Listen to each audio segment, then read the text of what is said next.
What's up, weirdos? Local death sticks dealer here. Let me ask you a question. Do you like Star Wars? I like Star Wars. You know who doesn't like Star Wars? Star Wars fans. And today we're gonna talk about them. So the season 2 finale of Andor has finally come out, and I've gotta say, it's nice that they decided to make some good Star Wars for some old time's sake. And while the rest of the internet has been lamenting about how there's never going to be any more good Star Wars ever again because of the death of Hollywood, late stage capitalism, and the fall of the West, some Star Wars fans are not very happy with Andor for some very special reasons. Now listen, I'm not here to say that you're not allowed to hate on a show. That would be very hypocritical of me to do so. But what I will be highlighting in this video is how some people can be so childish when a Star Wars thing doesn't feel like the Star Wars they grew up with. Because at the end of the day, I stopped emotionally maturing at the ripe age of 12 years old, and all the media that I consume should reflect that.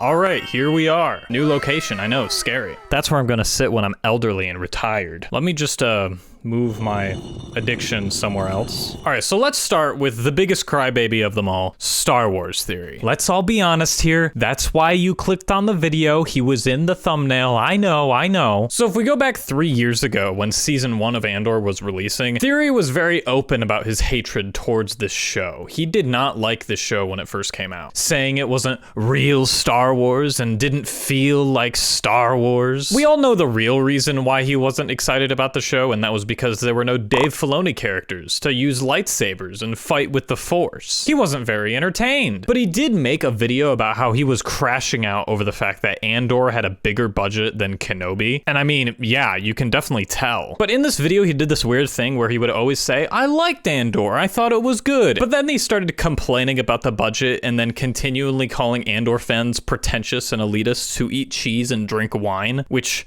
okay. I mean, he's not wrong. I do like cheese. He then also made the argument that made him the most clowned-on Star Wars creator in existence. You're not supposed to have screws in Star Wars. You're not supposed to have, like, brick walls that we would see in everyday life.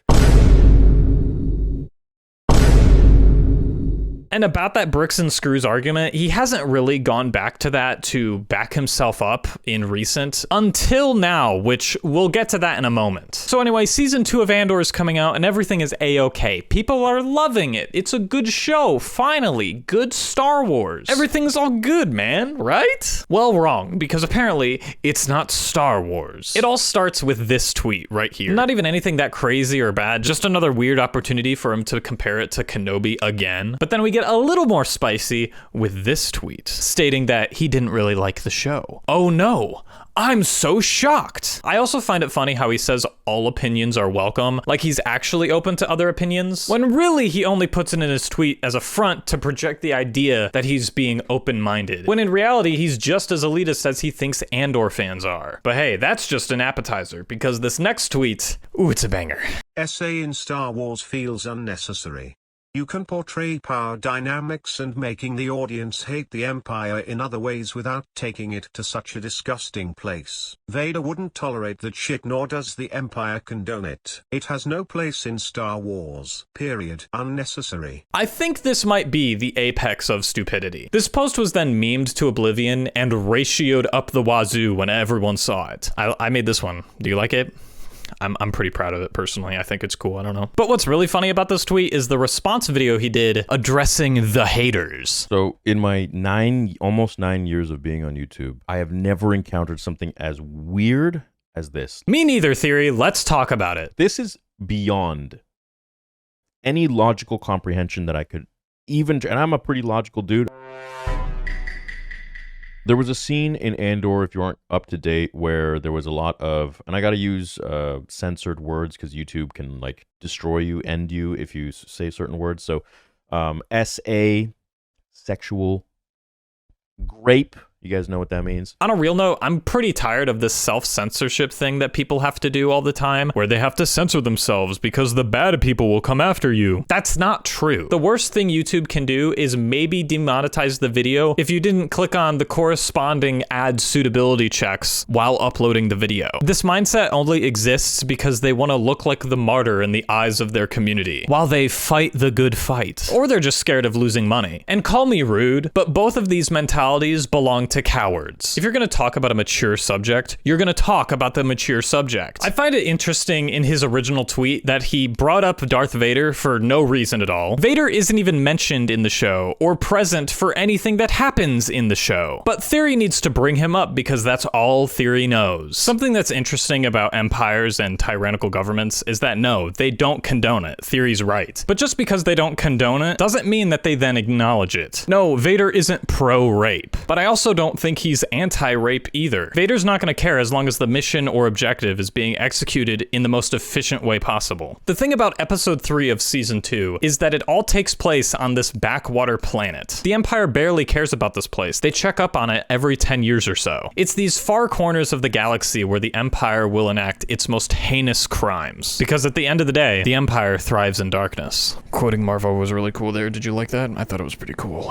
Anyway, after that video, Twitter did what Twitter does best and continued dogpiling him for making another terrible video. And in response to that, we got the greatest Star Wars theory video ever released to the public eye. Absolute cinema. This video is almost 4 minutes of Theory just playing the victim card, and it's perfect. He does this every time he proclaims a stupid opinion of his. He did this back when Andor season 1 came out, and he said that he was gonna go back to making lore videos like he used to. But when he realized making good videos didn't actually make money, he came right back to making reactionary slop about whatever Kathleen Kennedy was doing. But the fact that Star Wars Theory, the Star Wars guy, got bullied out of talking about new Star Wars is just a testament to how fragile this guy's ego is. And remember the elitism I was talking about earlier? Well, it comes back into play when he starts talking about the bricks and screws argument again. I'm not kidding. But I don't like the fandom around it that just shits on me. Like last year, what was it, 3 years ago with the bricks and screws? Listen, I can't expect everyone to read the things I've read with the behind the scenes or have the friends that I have that have worked on the original Star Wars films and the things that they've heard from George, Ralph McQuarrie included, and how he had to draw everything not from this galaxy, from a different galaxy, from a galaxy far, far away, that if you put anything like a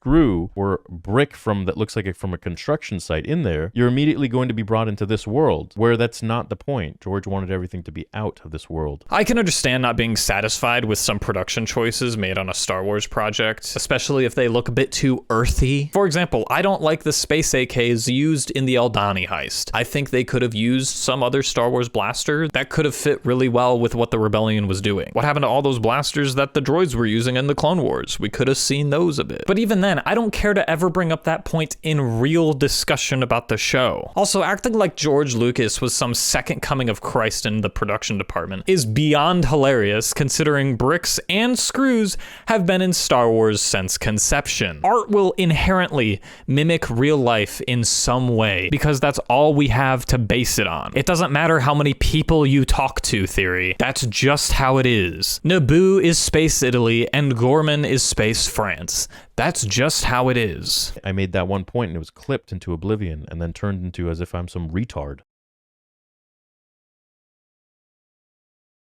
Enjoy your show. Leave me alone. We did it, boys. Peace. Hey, it's me, Editor Andrew. New person entirely, I know. Not in that fancy wacky costume that the other guy wears. While editing this video, a lot of very funny stuff has happened in regards to Star Wars Theory over the past couple of days. So first, it starts with this video where he uses this disgusting AI-generated thumbnail for his Anakin Skywalker did nothing wrong video.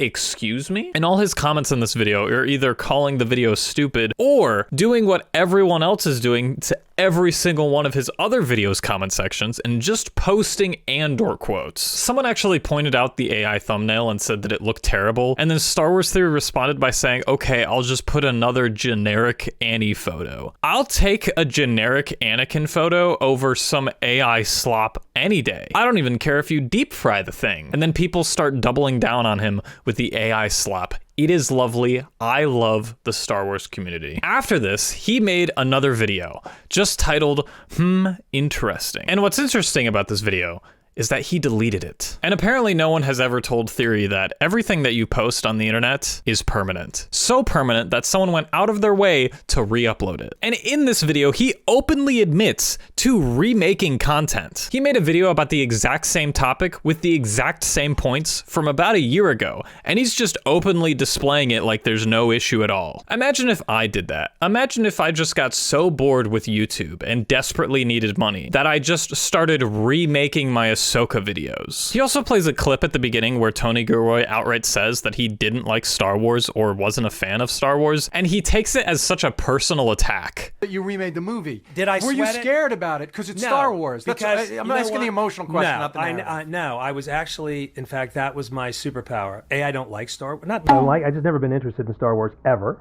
So I had no reverence for it whatsoever. He also does the same thing he always does that treats George like this prophet in Second Coming of Christ.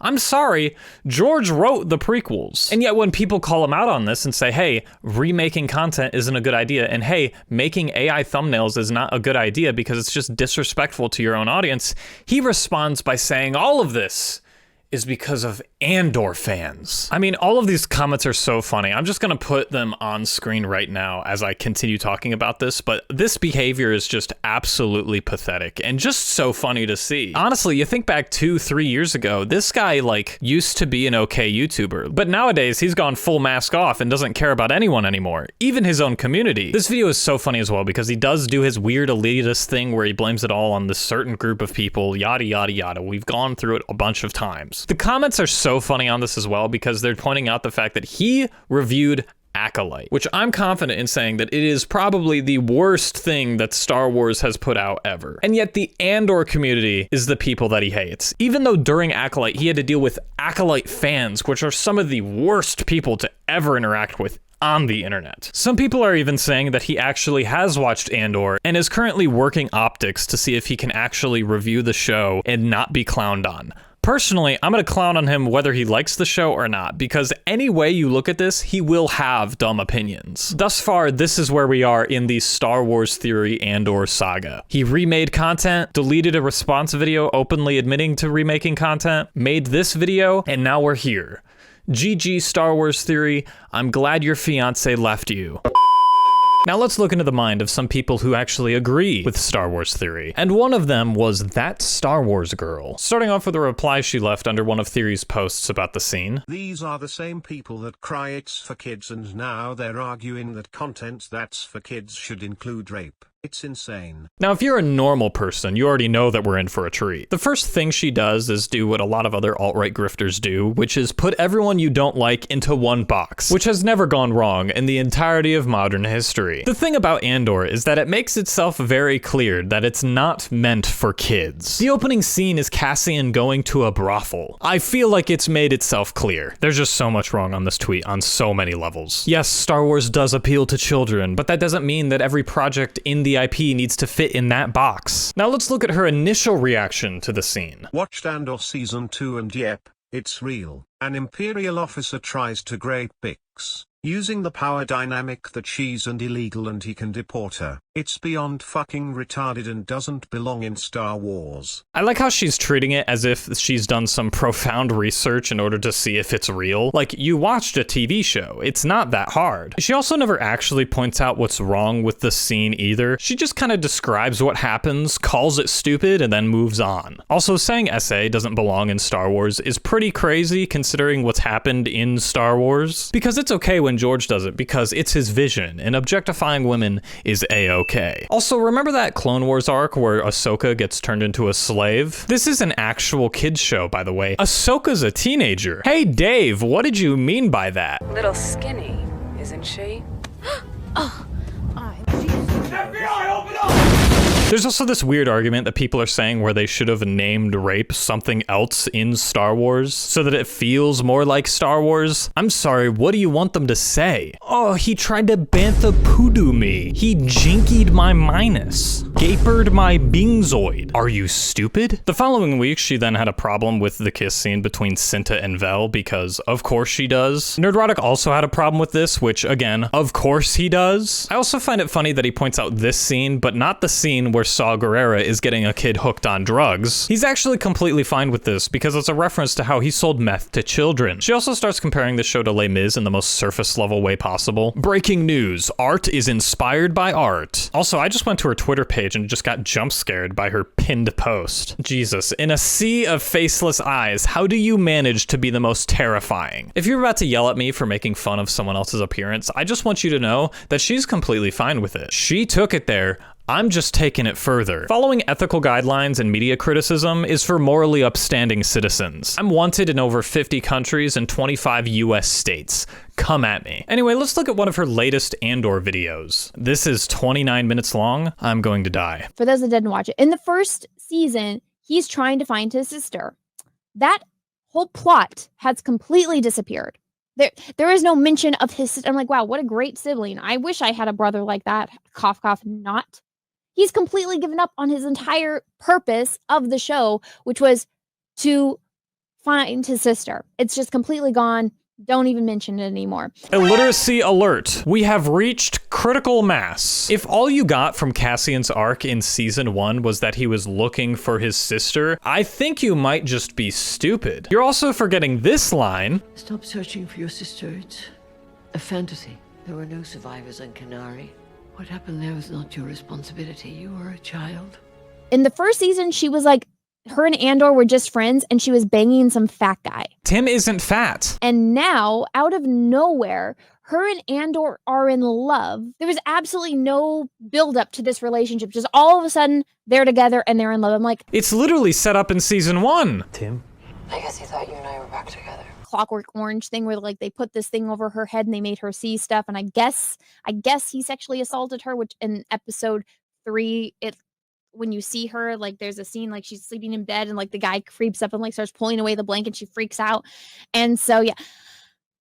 What on earth are you talking about? Actually, never mind. I can't do this. We're moving on. I want to talk about this guy named Script Trooper on Twitter because he's also a very interesting and peculiar human being on the internet. Right off the bat, we see 2 tweets where he's mocking the show for abusing women, but like in this weird dude bro kind of way. Like, breaking news, the Empire is evil. I don't know if you catch on to that. He's completely missing the point that the show is clearly trying to make about how fascism treats women in its own machine. There's a lot to be said about Ben Mendelsohn's performance as Krennic, but honestly, I might save that for an entirely different video. But specifically with Cyril, he's lashing out exactly how an incel fascist would, going straight for abuse and forcing his dominance onto her in order to get what he wants, which is the truth. A lot of people say Cyril has a redemption arc in this show, and honestly, I can't agree, because when he sees everything that he's a part of destroying the innocence of Gorman, rather than switching sides and deciding to help the rebellion, he continues to blame his problems on other people when he sees Andor in the crowd. On the topic of the Gorman massacre, let's look at his thoughts on that. Surely they have normal and sound takes. There was absolutely no reason to militarily occupy Gorman. It's one of the dumbest things Palpatine could have done. The Gormans were perfectly happy with their planet and its industry. The Emperor could have simply mined the material needed and left the Gormans alone. Why would he bring this kind of negative attention for no reason? Just like Ahsoka, where the New Republic has to be dumb for the plot to progress,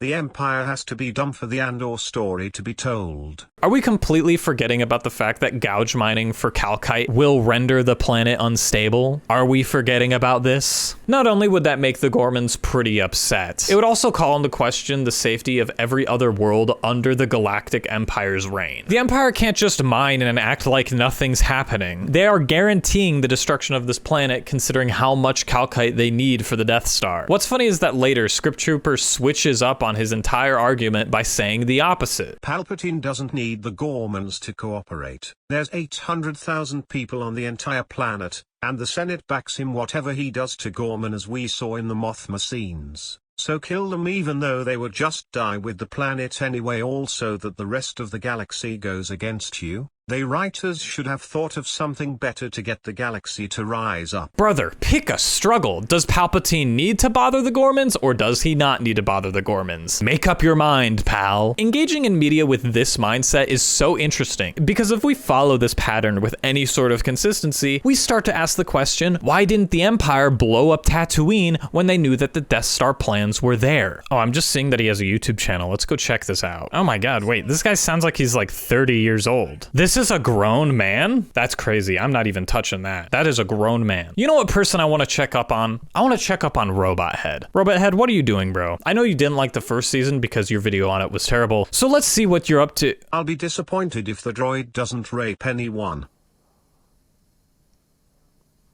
But let's jump in. We start with Jesus Christ.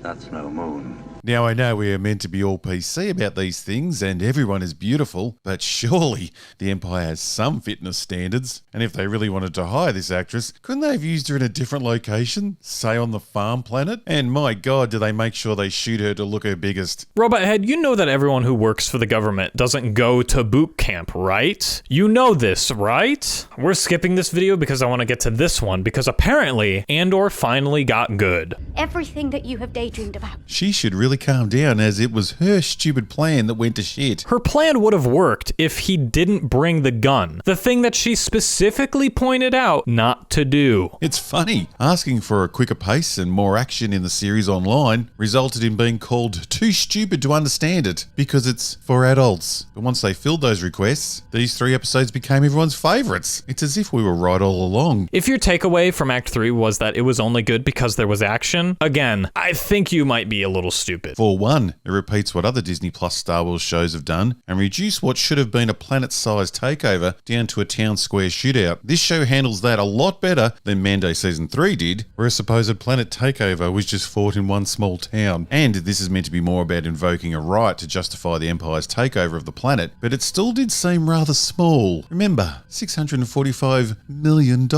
We hear about activity at other locations, but we never do get far from the town square. Finally, an interesting point. You did it, RobotHead. Good job. So something interesting about how the Gorman massacre is shot and edited in episode 8 is that we are told about the Imperial mining crafts landing across the planet, but we're never shown it. We're told that Krennic is ready to deploy said mining crafts, but we never see him doing so. The reason we're never shown that is because we know it's already happening. This episode is all about the present, not what's already happened or what will happen, but what is happening now, right now, in this moment. This Gorman resistance that we've watched grow over the past few episodes is about to get wiped off the map because of what the Empire needs. And we already know that they will do anything in order to get it. The Gorman massacre is one of the most harrowing things ever put to screen in the Star Wars universe. The thousands of innocent lives lost because of the protest gone wrong, all in the Empire's pursuit of absolute galactic dominance. The Palma 1 message crying out for any savior at all, knowing that no one will ever come. The fact that Luthen knew all of this was going to happen and still found the strength in his soul to continue the fight is beyond me. This might be the darkest place Star Wars has ever gone, and it's brilliant. Did we need to see the Imperial mining crafts? No. Do we need to see Krennic? No, because this show is sitting you down in a chair and forcing you to watch the horrors unfold in real time. But this seems to be something that RobotHead and many others have just completely missed. Yo, someone's mowing their lawn and it's really inconveniencing me right now. So I'm re-recording this outro just to make sure that you guys understand where I'm coming from with this video. There are these people online who put things in a box and don't allow them to change. Those people are the exact people I'm talking about in this video. And the reason I'm bullying them so much and being so mean to them is because A, they're stupid, and B, I know they're stupid because I used to be one of them. Now, not in the extreme sense where I was making dumb arguments and making terrible jokes about the media that I was consuming, but I just didn't care about Andor Season 1 when it originally came out. But it was really just because my love for Star Wars was completely gone. This show came off the heels of Obi-Wan Kenobi. Can you blame me? And so I watched the first 3 episodes and just wasn't really connecting the dots as to why this was good. I couldn't even assess its quality because of how much I went through with Kenobi. And after about 6 or 8 months of people saying, no, it's good, trust me, it's good, I finally watched it and I finally understood why everyone loved it. If you let art simply do what it wants to do beyond whatever IP it is, it can really grab you. And that's what Andor did to me. Andor legitimately changed how I view the world. And what's crazy is that that's what the original Star Wars trilogy did for many people and did to me when I was younger. The reviews of the time described Star Wars as an out-of-body experience. And that's what Andor did for me. And what's so frustrating is that these people that I can relate to don't see this. They simply refuse for Star Wars to be anything other than what they already know. They don't let the IP grow beyond what it's originally done, and they don't allow it to change. These people are why shows like Ahsoka exist. One of the most self-cannibalizing pieces of media that references other pieces of media in the IP that we barely have any nostalgia for. Because if we don't allow Star Wars to grow up, then the fan base won't grow up either. I don't know, man. It's late. The mosquitoes are coming out. I think I'm gonna wrap this up. Goodbye.